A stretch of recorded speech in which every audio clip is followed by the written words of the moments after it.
ಹಡಗನ್ನೇ ಉಡಾಯಿಸಿ Russia ಸೇನೆ ಪಡೆ video ಮಾಡ್ತಿದ್ದವನ್ನ ಪಕ್ಕದಲ್ಲಿ ಅಪ್ಪಳಿಸಿತು ಮಿಸೈಲ್. ಉಕ್ರೇನ್ ರಾಜಧಾನಿ ಹೃದಯ ಭಾಗಕ್ಕೆ ನುಗ್ಗಿತು ಪುಟಿನ್ ಸೇನಾಪಡೆ. ಕಂಡಲ್ಲಿ ಏರ್ ಸ್ಟ್ರೈಕ್ ಮಾಡುವುದಾಗಿ ರಷ್ಯಾ ಎಚ್ಚರಿಕೆ. ಇವೆಲ್ಲವನ್ನ ನೋಡೋಣ ಉಕ್ರೇನ್ ಉಡೀಸ್ ನ್ಯೂಸ್ ಟಾಪ್ 9 ನಲ್ಲಿ. ಉಕ್ರೇನ್ನ ವಲ್ವಿಯಾ ಬಂದರಿನಲ್ಲಿ ನಿಂತಿದ್ದ ಬಾಂಗ್ಲಾದೇಶದ ಹಡಗೊಂದು ರಷ್ಯಾ ದಾಳಿಗೆ ಧ್ವಂಸವಾಗಿದೆ. ರಷ್ಯಾ ಮಿಸೈಲ್ ದಾಳಿಗೆ ಹಡಗು ಚಿಂದಿಯಾಗಿದ್ದು ಹೊತ್ತಿ ಉರಿದಿದೆ. ರಷ್ಯಾ ಆರ್ಮಿ ಅಟ್ಯಾಕ್ನಲ್ಲಿ ಹಡಗಿನಲ್ಲಿದ್ದ ಬಾಂಗ್ಲಾದೇಶದ ನಾಗರಿಕರು ಮೃತಪಟ್ಟ ಬಗ್ಗೆ ವರದಿಯಾಗಿದೆ. ಹಡಗಿನ ಮೇಲಿನ ದಾಳಿ ಬಗ್ಗೆ ವರದಿ ಬಿತ್ತರವಾಗಿದೆ.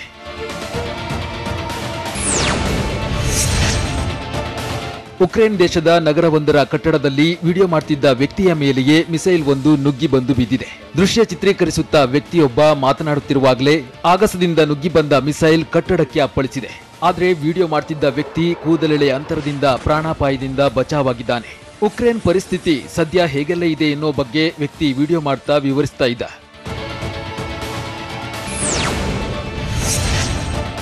ಉಕ್ರೇನ್ ದೇಶದ ಗಲ್ಲಿ ಗಲ್ಲಿಗೂ ರಷ್ಯಾ ಸೈನಿಕರು ಲಗ್ಗೆ ಇಡ್ತಿದ್ದಾರೆ. ಪುಟಿನ್ ಪಡೆ ಯುದ್ಧ ಟ್ಯಾಂಕರ್ಗಳನ್ನ ನುಗ್ಗಿಸ್ತಾ ಇದೆ. ಅಲ್ಲದೆ ಕೀವ್, ಖಾರ್ಕಿವ್, ಕೆರ್ಸನ್ನತ್ತ ರಷ್ಯಾ ಸೇನೆ ಎಂಟ್ರಿ ಆಗ್ತಿದೆ. ರಾಜಧಾನಿ ಕೀವ್ ನಗರದಲ್ಲಿ ಭಯಾನಕ ಸ್ಫೋಟವಾಗಿದೆ. ಅಲ್ಲದೆ ಕೀವ್ ಹೃದಯ ಭಾಗಕ್ಕೆ ರಷ್ಯಾ ಸೇನೆ ನುಗ್ಗಲು ಯತ್ನಿಸಿದೆ. ಈ ಮೂಲಕ ಸರಣಿ ಬಾಂಬ್ ದಾಳಿ ನಡೆದಿದೆ. ಬಳಿಕ ಸಾರ್ವಜನಿಕರಿಗೆ ತಲೆಮರೆಸಿಕೊಳ್ಳುವಂತೆ ಸ್ಥಳೀಯವಾಗಿ ಸಲಹೆ ನೀಡಲಾಗಿದೆ.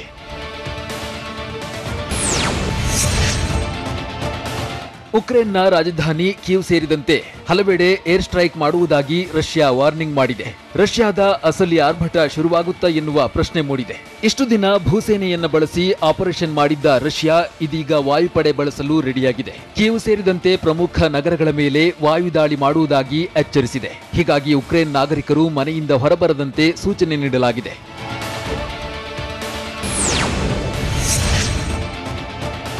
ಉಕ್ರೇನ್ ಮೇಲೆ ರಷ್ಯಾ ಬೆಂಕಿಯನ್ನೇ ಉಗುಳುತ್ತಿದ್ದು ಉಕ್ರೇನ್ನ ಇರ್ಪಿನ್ ಬಳಿ ರಷ್ಯಾ ಏರ್ ಸ್ಟ್ರೈಕ್ ನಡೆಸಿದೆ.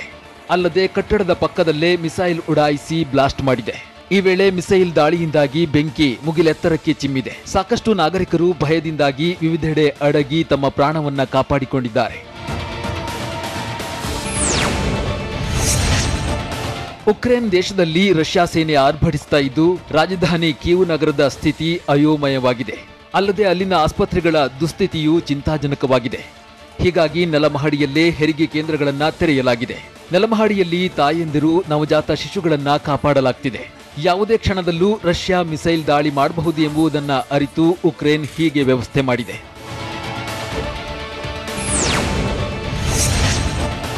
ಉಕ್ರೇನ್ ಮತ್ತು ರಷ್ಯಾ ಯುದ್ಧದ ಮಧ್ಯೆ ನ್ಯಾಟೋ ಪಡೆಗೆ ಫ್ರಾನ್ಸ್ ಶಸ್ತ್ರಾಸ್ತ್ರವನ್ನ ರವಾನಿಸಿದೆ.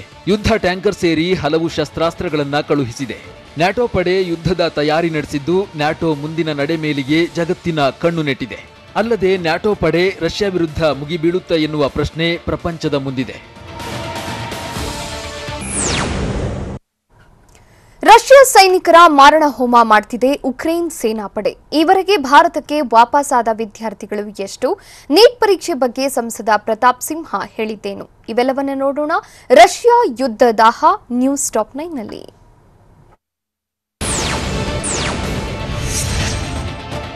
ಸುಪ್ರೀಂ ಕೋರ್ಟ್ನಲ್ಲಿ ಕಾಶ್ಮೀರ ವ್ಯಕ್ತಿಯೊಬ್ಬರು ಅರ್ಜಿ ಸಲ್ಲಿಸಿದ್ದಾರೆ. ಉಕ್ರೇನ್ನಲ್ಲಿ ಸಿಲುಕಿರುವ ಭಾರತೀಯ ವಿದ್ಯಾರ್ಥಿಗಳ ರಕ್ಷಣೆಗೆ ಸರ್ಕಾರಕ್ಕೆ ನಿರ್ದೇಶನ ಕೊಡಿ ಅಂತ ಅರ್ಜಿ ಸಲ್ಲಿಕೆ ಮಾಡಿದ್ದಾರೆ. ಸಿಜೆ ಪೀಠದಲ್ಲಿ ಅರ್ಜಿ ವಿಚಾರಣೆ ನಡೆದಿದ್ದು ಕೇಂದ್ರ ಸರ್ಕಾರ ಉಕ್ರೇನ್ನಿಂದ ವಿದ್ಯಾರ್ಥಿಗಳ ನೆರವಿಗೆ ಉತ್ತಮ ಪ್ರಯತ್ನ ಮಾಡ್ತಾ ಇದೆ ಅಂತ ಪೀಠ ಹೇಳಿದೆ. ಮಾಧ್ಯಮಗಳ ವರದಿ ಆಧಾರದ ಮೇಲೆ ಸುಪ್ರೀಂ ಕೋರ್ಟ್ ಈ ಮಾತು ಹೇಳಿದ್ದು, ನಾವು ಈಗ ಯುದ್ಧ ನಿಲ್ಲಿಸೋದಕ್ಕೆ ರಷ್ಯಾ ಅಧ್ಯಕ್ಷರಿಗೆ ನಿರ್ದೇಶನ ನೀಡಲಾಗುತ್ತಾ ಅಂತ ಸಿಜೆಐ ಪ್ರಶ್ನಿಸಿದ್ದಾರೆ. ಅಲ್ಲದೆ ಉಕ್ರೇನ್ನಲ್ಲಿ ಸಿಲುಕಿದ ಭಾರತದ ವಿದ್ಯಾರ್ಥಿಗಳ ಬಗ್ಗೆ ಸಹಾನುಭೂತಿ ಇದೆ. ಈ ಬಗ್ಗೆ ಅಟಾರ್ನಿ ಜನರಲ್ ಅಭಿಪ್ರಾಯ ಏನು ಅಂತ ಸಿಜೆ ಪ್ರಶ್ನಿಸಿದ್ರು. ಉಕ್ರೇನ್ ರಷ್ಯಾ ಯುದ್ಧದ ನಡುವೆ ಇಂದು ಕ್ವಾಡ್ ಸಭೆ ನಡೆಯಲಿದ್ದು ಈ ಸಭೆಯಲ್ಲಿ ಪ್ರಧಾನಿ ಮೋದಿ ಭಾಗಿಯಾಗಲಿದ್ದಾರೆ. ಅಲ್ಲದೆ ಅಮೆರಿಕ ಅಧ್ಯಕ್ಷ ಜೋ ಬೈಡನ್, ಆಸ್ಟ್ರೇಲಿಯಾ ಪ್ರಧಾನಿ ಸ್ಕಾಟ್ ಮಾರಿಸನ್, ಜಪಾನ್ನ ಪ್ರಧಾನಿ ಫುಮಿಯೋ ಕಿಶಿದಾ ಜೊತೆ ಸಭೆಯಲ್ಲಿ ಪ್ರಧಾನಿ ಮೋದಿ ವರ್ಚುವಲ್ ಮೂಲಕ ಭಾಗಿಯಾಗಲಿದ್ದಾರೆ. ದೆಹಲಿಯಲ್ಲಿ ವಿದೇಶಾಂಗ ಇಲಾಖೆಯ ಸಮಾಲೋಚನಾ ಸಭೆ ನಡೆಯಿತು. ಸಭೆಯಲ್ಲಿ ಕಾಂಗ್ರೆಸ್ ನಾಯಕ ರಾಹುಲ್ ಗಾಂಧಿ ಭಾಗಿಯಾಗಿದ್ದರು. ಉಕ್ರೇನ್ ಸ್ಥಿತಿಗತಿ, ವಿದ್ಯಾರ್ಥಿಗಳ ಏರ್ಲಿಫ್ಟ್ ಬಗ್ಗೆ ಸಭೆಯಲ್ಲಿ ಚರ್ಚೆ ಮಾಡಲಾಯಿತು. ಈ ವೇಳೆ ರಾಹುಲ್ ಗಾಂಧಿ ಏರ್ಲಿಫ್ಟ್ ಕಾರ್ಯಾಚರಣೆ ಮಾಹಿತಿ ನೀಡುವಂತೆ ಆಗ್ರಹಿಸಿದರು. ಅಲ್ಲದೆ ತ್ವರಿತ ಗತಿಯಲ್ಲಿ ಏರ್ಲಿಫ್ಟ್ ಮಾಡೋದಕ್ಕೆ ಒತ್ತಾಯಿಸಿದರು. ಉಕ್ರೇನ್ನಲ್ಲಿ 20,000 ಭಾರತೀಯ ವಿದ್ಯಾರ್ಥಿಗಳು ಇದ್ರು ಅಂತ ಕೇಂದ್ರ ವಿದೇಶಾಂಗ ಇಲಾಖೆ ವಕ್ತಾರ ಅರ್ಮಿಂದಮ್ಮ ಬಗಚಿ ಹೇಳಿದ್ದಾರೆ. 20,000 ಮಂದಿ ಪೈಕಿ 17 ಜನ ಸುರಕ್ಷಿತ ಸ್ಥಳಕ್ಕೆ ಶಿಫ್ಟ್ ಮಾಡಲಾಗಿದೆ. ಅಲ್ಲದೆ 3,000 ಭಾರತದ ವಿದ್ಯಾರ್ಥಿಗಳು ಉಕ್ರೇನ್ನಲ್ಲಿದ್ದಾರೆ. ಐಎಎಫ್ನ C-17 ವಿಮಾನಗಳ ಮೂಲಕ ವಿದ್ಯಾರ್ಥಿಗಳನ್ನ ಶಿಫ್ಟ್ ಮಾಡಲಾಗಿದೆ. ಈವರೆಗೆ 798 ವಿದ್ಯಾರ್ಥಿಗಳು ಭಾರತಕ್ಕೆ ವಾಪಸ್ಸಾಗಿದ್ದಾರೆ. ಹಂಗೇರಿ, ಪೋಲೆಂಡ್, ರೊಮೇನಿಯಾ ಮೂಲಕ ವಾಪಸ್ ಬಂದಿದ್ದಾರೆ.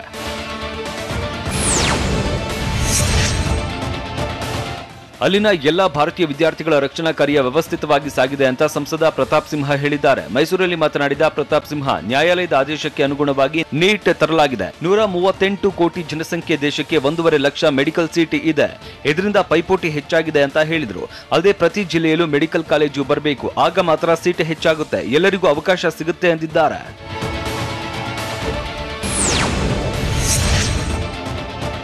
ಉಕ್ರೇನ್ನಲ್ಲಿ ಓದೋದಕ್ಕೆ ಹೋಗಿರುವವರು ಕೂಡ ಬುದ್ಧಿವಂತರು. ಆದರೆ ನವೀನ್ ಸಾವಿನ ಹಿನ್ನೆಲೆಯಲ್ಲಿ ಕೆಲವರು ಮೀಸಲಾತಿ ವಿರುದ್ಧ ಮಾತನಾಡ್ತಾ ಇದ್ದಾರೆ ಅಂತ ಪ್ರತಾಪ್ ಸಿಂಹ ಆಕ್ರೋಶ ವ್ಯಕ್ತಪಡಿಸಿದ್ದಾರೆ. ಪರಿಶಿಷ್ಟ ಜಾತಿ, ಪರಿಶಿಷ್ಟ ಪಂಗಡ ಎಷ್ಟೋ ವರ್ಷ ಶೋಷಣೆಗೆ ಒಳಗಾಗಿದೆ. ಅವರಿಗಾಗಿ ಮೀಸಲಾತಿ ಕೊಟ್ಟಿರೋದ್ರಲ್ಲಿ ಯಾವ ತಪ್ಪು ಇಲ್ಲ. ಜಾತಿ ತಾರತಮ್ಯ ನಿವಾರಣೆಗಾಗಿ ಸಮಾಜ ಜಾತಿ ಬಂಧನದಿಂದ ಹೊರ ಬರುವವರೆಗೂ ಮೀಸಲಾತಿ ಇರುತ್ತೆ. ಮೀಸಲಾತಿ ಇವತ್ತು ಇರುತ್ತೆ, ಮುಂದೆನೂ ಇರುತ್ತೆ ಅಂತ ಪ್ರತಾಪ್ ಸಿಂಹ ಹೇಳಿದ್ದಾರೆ.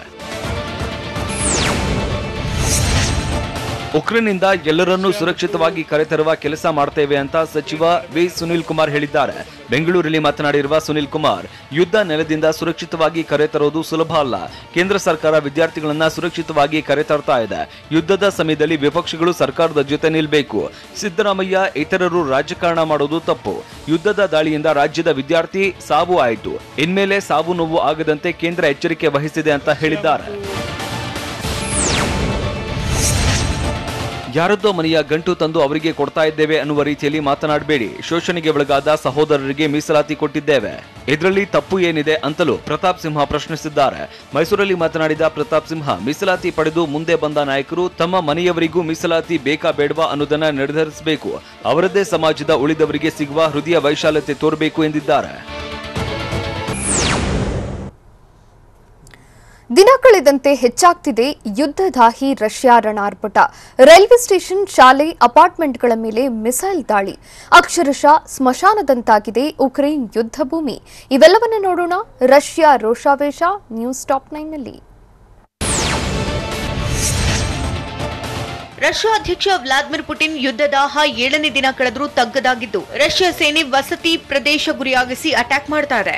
ಅಪಾರ್ಟ್ಮೆಂಟ್ಗಳ ಮೇಲೆ ಮಿಸೈಲ್ ಸೇರಿದಂತೆ ಶೆಲ್ಗಳಿಂದ ದಾಳಿ ಮಾಡಲಾಗ್ತಾ ಇದ್ದು, ವಸತಿ ಕಟ್ಟಡ ಹೊತ್ತಿ ಉರಿತಿದೆ. ಅಲ್ಲದೆ ಶಾಲೆ, ಆಸ್ಪತ್ರೆಗಳನ್ನು ಬಿಡದೆ ರಷ್ಯಾ ಆರ್ಮಿ ಟಾರ್ಗೆಟ್ ಮಾಡ್ತಾ ಇದ್ದು, ಒಂದೊಂದು ದೃಶ್ಯವೂ ಯುದ್ಧದ ಭೀಕರತೆಯನ್ನ ಸಾರಿ ಹೇಳ್ತಿದೆ.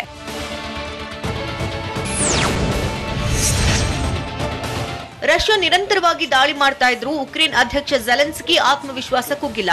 ಇದೇ ವಿಚಾರವಾಗಿ ಮಾತನಾಡಿರುವಂತಹ ಝೆಲೆನ್ಸ್ಕಿ, ಉಕ್ರೇನ್ ಅನ್ನ ಯಾರು ಗೆಲ್ಲಲು ಸಾಧ್ಯವಿಲ್ಲ ಅಂದಿದ್ದಾರೆ. ಅಲ್ಲದೆ ಎಷ್ಟೇ ಶಸ್ತ್ರಾಸ್ತ್ರ ಇದ್ದರೂ ರಷ್ಯಾಗೆ ಉಕ್ರೇನ್ ಗೆಲ್ಲಲು ಆಗಲ್ಲ. ನ್ಯಾಟೋ ಸಹಕಾರ ಸಿಕ್ಕರೆ ವಿನಾಶಕಾರಿ ಯುದ್ಧ ನಡೆಯಲಿದೆ ಅಂತ ಉಕ್ರೇನ್ ಅಧ್ಯಕ್ಷ ಝೆಲೆನ್ಸ್ಕಿ ಎಚ್ಚರಿಕೆ ಕೊಟ್ಟಿದ್ದಾರೆ.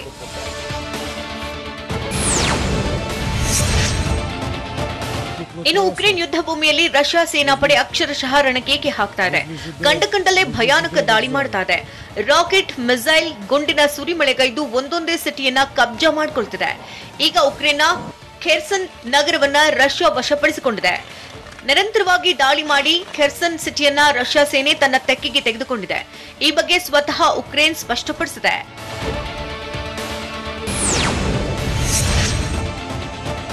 ಇನ್ನು ಉಕ್ರೇನ್ನಿಂದ ಭಾರತಕ್ಕೆ ಬರೋರಿಗೆ ಕೊಂಚ ರಿಲೀಫ್ ಸಿಕ್ಕಿದೆ.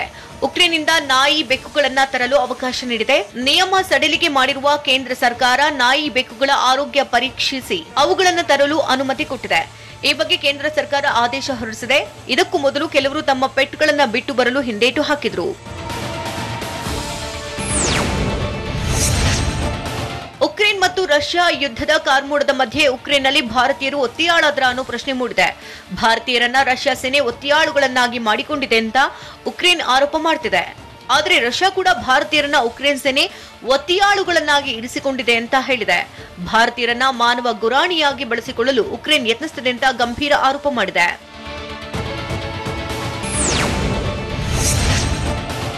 ರಷ್ಯಾ ಅಧ್ಯಕ್ಷ ವ್ಲಾದಿಮಿರ್ ಪುಟಿನ್ಗೆ ಪಿಎಂ ಮೋದಿ ಕರೆ ಮಾಡಿ ಭಾರತೀಯರ ಸುರಕ್ಷತೆ ಬಗ್ಗೆ ಮಾತನಾಡಿದ್ದಾರೆ. ಮಾತುಕತೆ ಬೆನ್ನಲ್ಲೇ ರಷ್ಯಾ ಸೇನೆ ಭಾರತೀಯರ ಒತ್ತೆಯಾಳು ಮಾಡಿಕೊಂಡಿದೆ ಅಂತ ಉಕ್ರೇನ್ ವಿದೇಶಾಂಗ ಸಚಿವಾಲಯ ಆರೋಪ ಮಾಡಿದೆ. ಖಾರ್ಕಿವ್ ಮತ್ತು ಸುಮಿಯಲ್ಲಿ ಭಾರತೀಯರನ್ನ ಒತ್ತೆಯಾಳುಗಳನ್ನಾಗಿ ಇರಿಸಿಕೊಂಡಿದೆ ಅಂತ ಉಕ್ರೇನ್ ಹೇಳಿದೆ.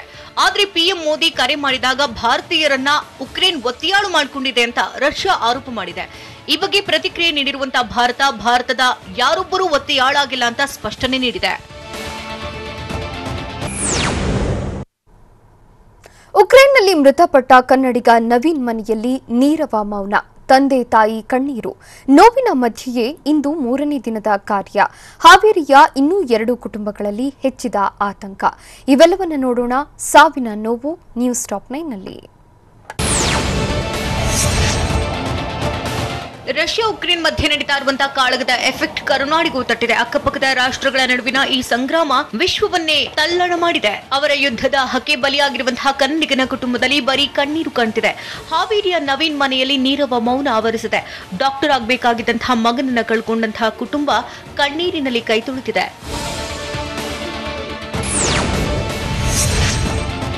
ಇನ್ನು ನವೀನ್ ಮೃತಪಟ್ಟು 3 ದಿನಗಳು ಆಗಿದ್ದರಿಂದಾಗಿ ವೀರಶೈವ ಸಂಪ್ರದಾಯದಂತೆ 3 ದಿನದ ಕಾರ್ಯ ನೆರವೇರಿಸಲು ಕುಟುಂಬಸ್ಥರು ಮುಂದಾಗಿದ್ದಾರೆ. ಸ್ವಾಮಿಗಳನ್ನ ಕೇಳಿಕೊಂಡು 3 ದಿನದ ಕಾರ್ಯದ ಬಗ್ಗೆ ನಿರ್ಧಾರ ಮಾಡ್ತೀವಿ ಅಂತ ಮೃತ ನವೀನ್ ತಂದೆ ಶೇಖರ್ ಗೌಡ ಜ್ಞಾನಗೌಡರ್ ಮಾಹಿತಿ ಕೊಟ್ಟಿದ್ದಾರೆ. ಈಗಾಗಲೇ ಹಾವೇರಿ ಜಿಲ್ಲೆಯ ರಾಣಿಬೆನ್ನೂರು ತಾಲೂಕಿನ ಚಳಗೇರಿ ಗ್ರಾಮದಲ್ಲಿರೋ ನವೀನ್ ನಿವಾಸದ ಬಳಿ 3 ದಿನದ ಕಾರ್ಯದ ಸಿದ್ಧತೆ ನಡೆದಿದೆ.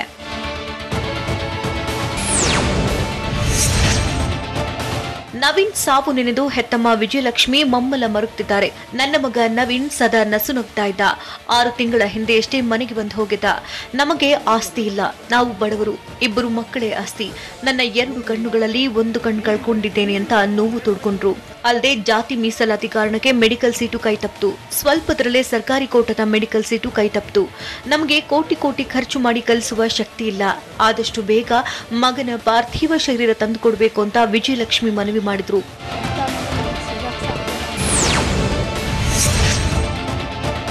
ಮತ್ತೊಂದು ಕಡೆ ನವೀನ್ ಸಹೋದರ ಹರ್ಷ ಕೂಡ ಕಣ್ಣೀರಲ್ಲಿ ಮುಳುಗಿದ್ದಾರೆ. ನವೀನ್ ಸ್ನೇಹಿತರು ಜೀವಂತವಾಗಿ ದೇಶಕ್ಕೆ ಬರ್ತಿದ್ದಾರೆ. ಆದ್ರೆ ನಾವು ನನ್ನ ತಮ್ಮನ ಸಾವಿನ ಸುದ್ದಿ ಕೇಳ್ತಿದ್ದೇವೆ ಅಂತ ಭಾವುಕರಾದ್ರು. ನವೀನ್ ಮೃತದೇಹವನ್ನ ಭಾರತಕ್ಕೆ ವಾಪಸ್ ತರಬೇಕು, ಮೃತದೇಹ ಭಾರತಕ್ಕೆ ತರ್ತೇವೆಂದು ಯಾರೂ ಖಚಿತಪಡಿಸುತ್ತಿಲ್ಲ ಅಂತ ಸಹೋದರ ನವೀನ್ ನನ್ನ ನೆನೆದು ಹರ್ಷ ಕಣ್ಣೀರಿಟ್ರು.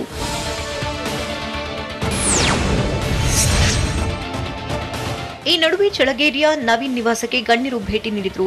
ಕೇಂದ್ರ ಸಚಿವ ಪ್ರಹ್ಲಾದ್ ಜೋಶಿ, ದಾವಣಗೆರೆ ಸಂಸದ ಜಿಎಂ ಸಿದ್ದೇಶ್ವರ, ಸ್ಥಳೀಯ ಶಾಸಕ ಅರುಣ್ ಪೂಜಾರ್, ಶ್ರೀರಾಮ ಸೇನೆ ಸಂಸ್ಥಾಪಕ ಮುತಾಲಿಕ್, ಡಿಸಿ ಸೇರಿದಂತೆ ಹಲವರು ಭೇಟಿ ಕೊಟ್ಟು ನವೀನ್ ಕುಟುಂಬಸ್ಥರಿಗೆ ಸಾಂತ್ವನ ಹೇಳಿದರು.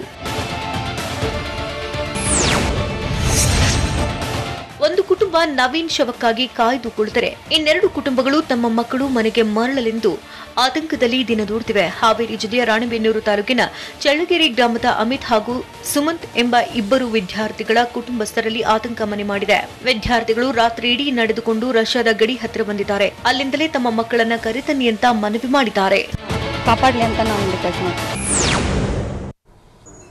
ನ್ಯೂಸ್ ಟಾಪ್ 9ಗೆ ಮತ್ತೆ ಸ್ವಾಗತ. ರಾಜಧಾನಿ ಬೆಂಗಳೂರಿನಲ್ಲಿ ಕೈ ನಾಯಕರ ರಣಕಹಳೆ. ಪಾದಯಾತ್ರೆ ಮಾರ್ಗದುದ್ದಕ್ಕೂ ಟ್ರಾಫಿಕ್ ಜಾಮ್. ಬಿಜೆಪಿ ಕಚೇರಿಗೆ ಭದ್ರತೆ ಕೊಟ್ಟಿದ್ದೇಕೆ? ಟ್ರಾಫಿಕ್ನಲ್ಲಿ ಸಿಲುಕಿ ಪರದಾಡಿದ ಗರ್ಭಿಣಿ. ಇದೆಲ್ಲವನ್ನ ನೋಡೋಣ ಸಮಗ್ರ ನ್ಯೂಸ್ ಟಾಪ್ 9ನಲ್ಲಿ. ಬೆಂಗಳೂರು ಜನರಿಗೆ ಕುಡಿಯುವ ನೀರಿಗಾಗಿ ಹೋರಾಟ ಮಾಡ್ತಿದ್ದೇವೆ ಅಂತ ವಿಪಕ್ಷ ನಾಯಕ ಸಿದ್ದರಾಮಯ್ಯ ಹೇಳಿದ್ರು. ಟಿವಿ9 ಜೊತೆ ಮಾತನಾಡಿದ ಸಿದ್ದರಾಮಯ್ಯ, ಮುಂದಿನ 50 ವರ್ಷಗಳಿಗಾಗಿ ಈ ಯೋಜನೆ ಜಾರಿಯಾಗಬೇಕು. ನಮ್ಮ ಸರ್ಕಾರ ಇದ್ದಾಗಲೇ ಯೋಜನೆಗೆ ಡಿಪಿಆರ್ ಮಾಡಿದ್ವು. ಸಚಿವ ಗೋವಿಂದ ಕಾರಜೋಳ ಸುಳ್ಳು ಹೇಳಿ ದಿಕ್ಕು ತಪ್ಪಿಸುತ್ತಿದ್ದಾರೆ. ಮೇಕೆದಾಟು ಹೋರಾಟವನ್ನು ನಾವು ಇಲ್ಲಿಗೆ ಅಂತ್ಯ ಮಾಡುವುದಿಲ್ಲ. ಜನರ ಬಳಿಗೆ ಹೋಗ್ತೇವೆ, ಜನರ ಮಧ್ಯೆ ಹೋರಾಟ ಮಾಡ್ತೇವೆ ಅಂತ ಹೇಳಿದ್ರು.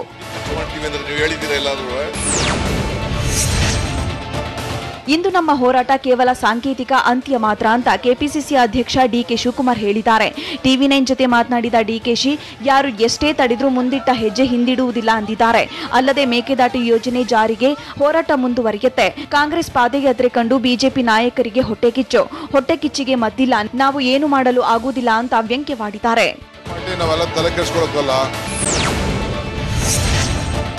ಸಿಎಂ ಸಚಿವರು ಸುಳ್ಳು ಹೇಳಿಕೊಂಡು ಓಡಾಡ್ತಿದ್ದಾರೆ ಅಂತ ಮಾಜಿ ಸಚಿವ ಎಂಬಿ ಪಾಟೀಲ್ ಕಿಡಿಕಾರಿದ್ದಾರೆ. ಮೇಕೆದಾಟು ಪಾದಯಾತ್ರೆ ವೇಳೆ ಮಾತನಾಡಿರುವ ಎಂಬಿಪಿ, ಮೇಕೆದಾಟು ಯೋಜನೆ ಜಾರಿಗೆ ನಮ್ಮ ಪಕ್ಷ ಬದ್ಧವಾಗಿದೆ ಎಂದಿದ್ದಾರೆ. ಅಲ್ಲದೆ ಕಾಂಗ್ರೆಸ್ ಸರ್ಕಾರದ ಅವಧಿಯಲ್ಲಿ 9,000 ಕೋಟಿ ರೂಪಾಯಿ ಡಿಪಿಆರ್ ಸಿದ್ಧಪಡಿಸಿದ್ವು. ನಮ್ಮ ಸರ್ಕಾರದ ಅವಧಿಯಲ್ಲೇ ಯೋಜನೆ ಜಾರಿಗೆ ಸಿದ್ಧರಿದ್ದೆವು. ಆ ಸಂದರ್ಭದಲ್ಲಿ ಕೇಂದ್ರ ಪರಿಸರ ಇಲಾಖೆ ಎನ್ಒಸಿ ನೀಡಿರಲಿಲ್ಲ. ರಾಜ್ಯ ಸರ್ಕಾರ ಏನನ್ನೂ ಮಾಡುತ್ತಿಲ್ಲವೆಂದು ಎಂಬಿಪಿ ಆಕ್ರೋಶ ವ್ಯಕ್ತಪಡಿಸಿದರು.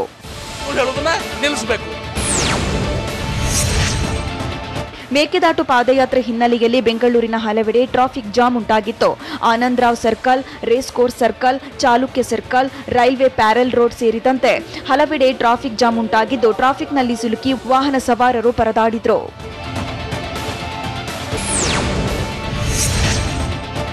ಕಾಂಗ್ರೆಸ್ ಪಾದಯಾತ್ರೆ ಹಿನ್ನೆಲೆಯಲ್ಲಿ ರಾಜ್ಯ ಬಿಜೆಪಿ ಕಚೇರಿಗೆ ಪೊಲೀಸ್ ಭದ್ರತೆ ಒದಗಿಸಲಾಗಿದೆ.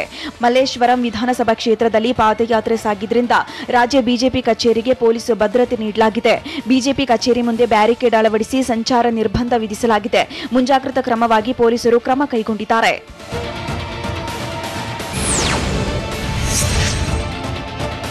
ಇನ್ನು ಮಲ್ಲೇಶ್ವರಂನಲ್ಲಿ ಟ್ರಾಫಿಕ್ನಲ್ಲಿ ಸಿಲುಕಿ ಗರ್ಭಿಣಿಯೊಬ್ಬಳು ಪರದಾಡಿದ ಘಟನೆ ನಡೆದಿದೆ. ಮಲ್ಲೇಶ್ವರಂನ ರಾಜ್ಯ ಬಿಜೆಪಿ ಕಚೇರಿಗೆ ಪೊಲೀಸ್ ಭದ್ರತೆ ಒದಗಿಸಲಾಗಿತ್ತು.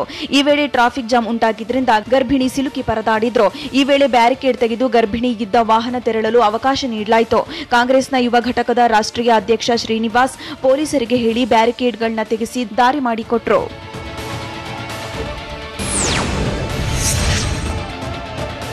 ಮೇಕೆದಾಟು ನೀರಿನ ಯೋಜನೆಗೆ ಆಗ್ರಹಿಸಿ ಆರಂಭವಾಗಿರೋ ಕಾಂಗ್ರೆಸ್ನ ಪಾದಯಾತ್ರೆ ಮೊನ್ನೆಗೆ ಬೆಂಗಳೂರಿಗೆ ಕಾಲಿಟ್ಟಿದ್ದು ನಿನ್ನೆ ನಗರದ ಹೃದಯ ಭಾಗದಲ್ಲೇ ರೌಂಡ್ಸ್ ಹಾಕಿದೆ. ನಿನ್ನೆ ಪಾದಯಾತ್ರೆ ಹೊರಟ ಅರಮನೆ ಮೈದಾನದಲ್ಲಿ ಮೊಕ್ಕಂ ಹೂಡಿದ್ದು ಬೆಳಗ್ಗೆ ಬಸವನಗುಡಿಯ ನ್ಯಾಷನಲ್ ಕಾಲೇಜು ಮೈದಾನದತ್ತ ಪಾದಯಾತ್ರೆ ಶುರುವಾಗಿದೆ.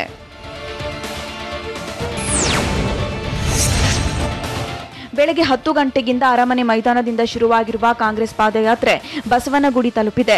ಕಾವೇರಿ ಥಿಯೇಟರ್, ಸ್ಯಾಂಕಿ ಟ್ಯಾಂಕ್, 18ನೇ ಕ್ರಾಸ್, ಮಲ್ಲೇಶ್ವರಂ, ಮಾರ್ಗೋಸ ರಸ್ತೆ, ಕೆಸಿ ಜನರಲ್ ರಸ್ತೆ, ಲಿಂಕ್ ರಸ್ತೆ, ಶೇಷಾದ್ರಿಪುರಂ, ರಾಜೀವ್ ಗಾಂಧಿ ಪ್ರತಿಮೆ, ಪ್ಲಾಟ್ಫಾರ್ಮ್ ರಸ್ತೆಗಿಂದ ಸಂಗೊಳ್ಳಿ ರಾಯಣ್ಣ ಪ್ರತಿಮೆ, ಕಾಟನ್ ಪೇಟೆ ಮುಖ್ಯ ರಸ್ತೆ, Briand circle, Rayan circle, Idgah ಮೈದಾನದಿಂದ ನ್ಯಾಷನಲ್ ಕಾಲೇಜು ತಲುಪಿದೆ.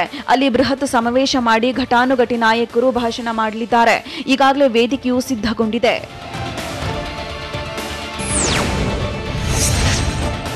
ಉತ್ತರ ಕನ್ನಡ ಜಿಲ್ಲೆಯ ಹಳಿಯಾಳ ತಾಲೂಕಿನ ದೊಡ್ಡಕೊಪ್ಪ ಗ್ರಾಮದಲ್ಲಿ ಕಬ್ಬಿನ ಗದ್ದೆಗೆ ಬೆಂಕಿ ಬಿದ್ದಿದೆ. ಸುಮಾರು 35 ಎಕರೆ ಕಬ್ಬಿನ ಗದ್ದೆಗೆ ಬೆಂಕಿ ಬಿದ್ದಿದ್ದು ಕಬ್ಬಿನ ಗದ್ದೆ ಸಂಪೂರ್ಣ ಸುಟ್ಟು ಭಸ್ಮವಾಗಿದೆ.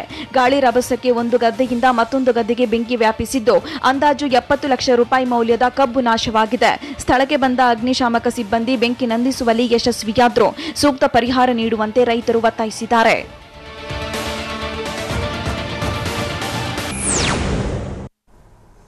ನೂರನೇ ಟೆಸ್ಟ್ ಆಡಲು ರನ್ ಮಷೀನ್ ಕೊಹ್ಲಿ ಕಾತರ. ವಿಕ್ರಾಂತ್ ರೋಣ ಇಂಗ್ಲಿಷ್ ಡಬ್ಬಿಂಗ್ ಮುಗಿಸಿದ ಕಿಚ್ಚ ಸುದೀಪ್. ಜನಾರ್ದನ್ ರೆಡ್ಡಿ ಪುತ್ರನ ಸಿನಿಮಾಗೆ ಬಾಹುಬಲಿ ನಿರ್ದೇಶಕನ ಸಾಥ್. ಇದೆಲ್ಲವನ್ನ ನೋಡೋಣ ಎಂಟರ್ಟೈನ್ಮೆಂಟ್ ನ್ಯೂಸ್ ಟಾಪ್ 9ನಲ್ಲಿ. ಮಾರ್ಚ್ 4ರಂದು 100ನೇ ಟೆಸ್ಟ್ ಪಂದ್ಯವನ್ನಾಡ್ತಾ ಇರುವ ವಿರಾಟ್ ಕೊಹ್ಲಿಗೆ ಬಿಸಿಸಿಐ ಅಧ್ಯಕ್ಷ ಸೌರವ್ ಗಂಗೂಲಿ ಮನದುಂಬಿ ಹಾರೈಸಿದ್ದಾರೆ. ಭಾರತದ ಕೆಲವೇ ಆಟಗಾರರು 100ನೇ ಟೆಸ್ಟ್ ಪಂದ್ಯವನ್ನಾಡಿದ ಸಾಧನೆ ಮಾಡಿದ್ದಾರೆ. ವಿರಾಟ್ ಕೊಹ್ಲಿ ಶ್ರೇಷ್ಠ ಆಟಗಾರನಾಗಿದ್ದು ಈ ಸಾಧನೆಗೆ ಕೊಹ್ಲಿ ಅರ್ಹ ವ್ಯಕ್ತಿ ಎಂದಿದ್ದಾರೆ. 100ನೇ ಟೆಸ್ಟ್ ಪಂದ್ಯವನ್ನಾಡಲಿರುವಂತಹ ವಿರಾಟ್ ಕೊಹ್ಲಿ ಈ ಸಾಧನೆ ಮಾಡ್ತಾ ಇರುವ ಭಾರತದ 12ನೇ ಆಟಗಾರ ಎಂಬ ಹೆಗ್ಗಳಿಕೆಗೆ ಪಾತ್ರರಾಗಲಿದ್ದಾರೆ. 2011ರಲ್ಲಿ ಟೆಸ್ಟ್ ಕ್ರಿಕೆಟ್ಗೆ ಪದಾರ್ಪಣೆ ಮಾಡಿದ ವಿರಾಟ್ 2014ರಿಂದ 2021ರ ನಡುವೆ ಟೀಂ ಇಂಡಿಯಾ ನಾಯಕನಾಗಿ ಕಾರ್ಯನಿರ್ವಹಿಸಿದ್ರು.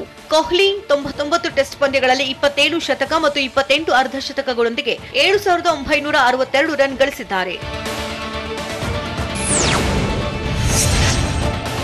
ವಿರಾಟ್ ಕೊಹ್ಲಿ ಶತಕದೊಂದಿಗೆ ಕಂಬ್ಯಾಕ್ ಮಾಡಲಿದ್ದಾರೆ. ಕಳೆದ 2 ವರ್ಷಗಳಿಂದ ಶತಕ ಗಳಿಸಿಲ್ಲ ಎಂಬ ಕಾರಣಕ್ಕೆ ಏನೆಲ್ಲಾ ಮಾತುಗಳು ಕೇಳಿ ಬರ್ತಾ ಇದೆ ಎಂಬುದು ನನಗೆ ಗೊತ್ತಿದೆ ಅಂತ ಸೌರವ್ ಗಂಗೂಲಿ ಭವಿಷ್ಯ ನುಡಿದಿದ್ದಾರೆ. ಆತನಿಗೆ ಶತಕ ಗಳಿಸುವುದು ಹೇಗೆ ಎಂಬುದು ಗೊತ್ತಿದೆ. ಇಲ್ಲದಿದ್ದರೆ 70 ಶತಕಗಳು ಬರ್ತಿರ್ಲಿಲ್ಲ ಅಂತ ದಾದಾ ತಿಳಿಸಿದ್ದಾರೆ. ಈ ಬಾರಿಯ ಐಪಿಎಲ್ ಆರಂಭದ ಪಂದ್ಯಗಳಿಗೆ ಚೆನ್ನೈ ತಂಡದ ಪರ ವೇಗಿ ದೀಪಕ್ ಚಹರ್ ಅಲಭ್ಯರಾಗುವ ಸಾಧ್ಯತೆಯಿದೆ. ವಿಂಡೀಸ್ ಸರಣಿಯಲ್ಲಿ ದೀಪಕ್ ಚಹರ್ ಭುಜದ ಗಾಯಕ್ಕೆ ತುತ್ತಾಗಿದ್ರು. ಒಂದು ವೇಳೆ ಗಾಯದ ತೀವ್ರತೆ ಹೆಚ್ಚಾಗಿದ್ದು ದೀಪಕ್ ಚಹರ್ ಚೇತರಿಸಿಕೊಳ್ಳುವುದು ತಡವಾದರೆ ಪೂರ್ತಿ ಐಪಿಎಲ್ಗೆ ಅಲಭ್ಯರಾಗಲಿದ್ದಾರೆ ಎನ್ನಲಾಗ್ತಿದೆ.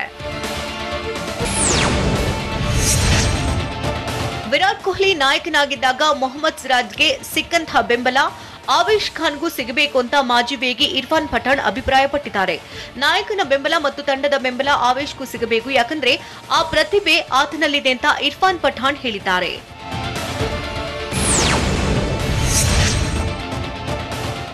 ರಾಜಕಾರಣಿ ಗಾಲಿ ಜನಾರ್ದನ ರೆಡ್ಡಿ ಪುತ್ರ ಕಿರೀಟಿ ಗಾಂಧಿನಗರಕ್ಕೆ ನಾಯಕನಾಗಿ ಎಂಟ್ರಿ ಕೊಡ್ತಿದ್ದಾರೆ. ಅಂತ ಹಾಗೆ ಕಿರೀಟಿಗೆ ಮೊದಲಿನಿಂದಲೂ ಸಿನಿಮಾ ಆಸಕ್ತಿ ಇತ್ತು. ಹೀಗಾಗಿ ಈಗ ಮೊದಲ ಬಾರಿಗೆ ನಾಯಕನಾಗೋಕೆ ರೆಡಿಯಾಗಿದ್ದಾರೆ. ಸದ್ಯ ಕಿರೀಟಿ ನಾಯಕನಾಗ್ತಾ ಇರುವಂತಹ ಸಿನಿಮಾಗೆ ರಾಜಮೌಳಿ ಕ್ಲಾಪ್ ಮಾಡಿ ಚಾಲನೆ ನೀಡಲಿದ್ದಾರೆ. ಅಂದಹಾಗೆ ಕಿರೀಟಿ ಮೊದಲ ಸಿನಿಮಾದ ಟೈಟಲ್ ನಾಳೆ ರಿವೀಲ್ ಆಗಲಿದ್ದು, ಬಹುದೊಡ್ಡ ನಿರ್ಮಾಣ ಸಂಸ್ಥೆ ವರಾಹಿ ಸಿನಿಮಾವನ್ನ ನಿರ್ಮಾಣ ಮಾಡಲಿದೆ. ಇದು ಈ ಹೊತ್ತಿನ ಪ್ರಮುಖ ಸುದ್ದಿ. ಈಗ TV9 ವಿಶೇಷ ಪ್ರಸಾರವಾಗುತ್ತೆ. ನಿರಂತರ ಸುದ್ದಿಗಾಗಿ ನೋಡ್ತಾ ಇರಿ TV9.